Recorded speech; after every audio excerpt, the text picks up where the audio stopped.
Anthropic just released a new model, and I think it's the starting gun for a solo startup era. The public version, called Fable 5, it's a Mythos class model, and in today's video I want to explain why Fable 5 is an important stage of AI evolution, and share the main trends I see in the marketing and solopreneurship in the next 5 years. What makes this one revolutionary?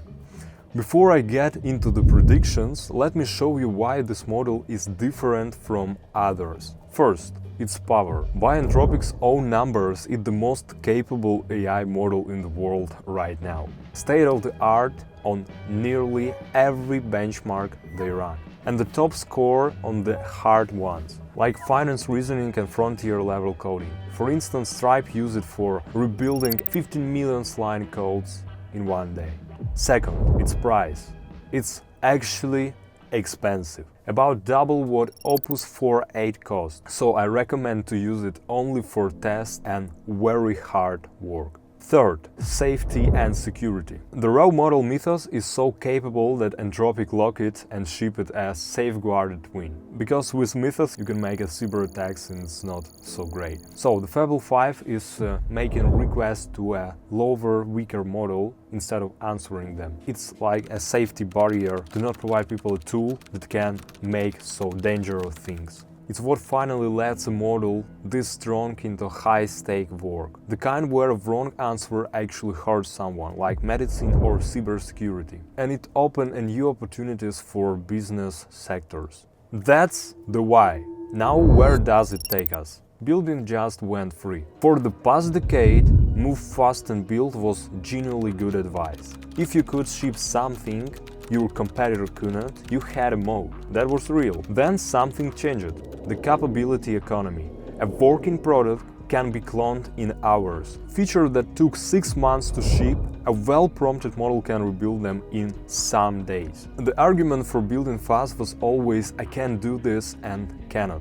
That argument just expired. When any sufficient motivated person can build anything, building stopped being the barrier. The companies currently winning are not necessarily the best engineers. They are the ones who know what to build and why it would matter to someone specific. That's a different skill. The floor collapsed and the moat is moved. Literally. Historical pattern. This has happened before. It happened all the time during human history. Every time a general-purpose technology makes a production chip, the moat moves downstream. For example, the steam engine did it in 19th century. James Watt invented the engine. Matthew Boulton marketed it, financed it, built the client relationships. Watt was a brilliant engineer. Boulton built the fortune and great business. So it's important to be a distributor too. Rockefeller didn't win by finding oil. Oil was everywhere. He won by controlling refining and the railroad logistic chain. Google chief economist said, find something where you provide a complementary service to something that is getting good and cheap. Code is getting good and cheap right now. The question is what the cars complement. The one-person economy is already here. Here is the number that stops me every time I look at it. 30 million Americans run a one-person business. That's about 1.7 trillion. Roughly 7% of United States economic activity. Over 80% of small businesses have 0 employees. Team of one is not a fringe category, it's already the norm. Now, to keep this honest, only around 41% of solopreneurs rely on it as on their main income. That is not a gold rush, it's a structural shift. But the venture capital world is starting to notice. Sam Altman has openly talked about being on a solo operator. Midjourney runs at roughly 4.7 million on revenue per employee, and Base44, based by one founder, have now net worth around $80 million. Hyperpersonalization at scale. This is the marketing trend I predict in the next 5 years. Traditional marketing sends the same message to everyone. AI creates millions of unique conversations, and I think that the same we will have with products. Like every specific product will be ideally adopted for every specific person. AI agents and code systems help us to make a perfectly personalized solutions. It's my point of view. Like for example, Amazon generates roughly 35% of its sales from recommendations. And if business can make a more personalized product for every client, this business will dominate.